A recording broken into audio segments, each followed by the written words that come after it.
मैं एक दिन एक वीडियो में देखे ओमा एक लड़की बोलत रही से जतना भाई है ओमन ला अपन बहन मन के छोट से छोट बूटी ख्वाहिश ला पूरा करना चाहिए कह के। ये सब छोटे छोटे खुशी ला बहन मन सारी उम्र याद रखते कह के।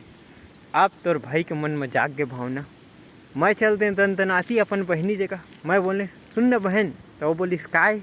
तो फिर मैं बोलेगा कि बहनी तोला का चाहिए बोल, तोर भाई है वह तो लान के दी तोर ख्वाहिश ला पूरा करी, तोला का चाहिए बोल। तब मोर बहनी बोलिस सच्ची भैया। मैं बोले हाँ तय बोल तो सही।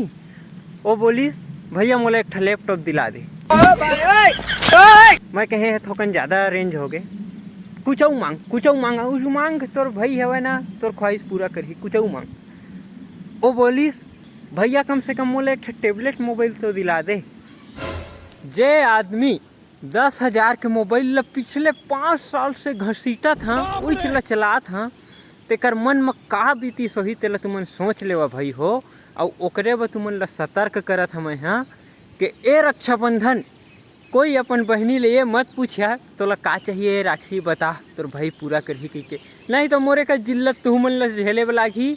और सब कोई सावधान रही मन लागी तो एक चुटुर फुटुर दे दहा। तो हैप्पी रक्षाबंधन। चला बाय बाय।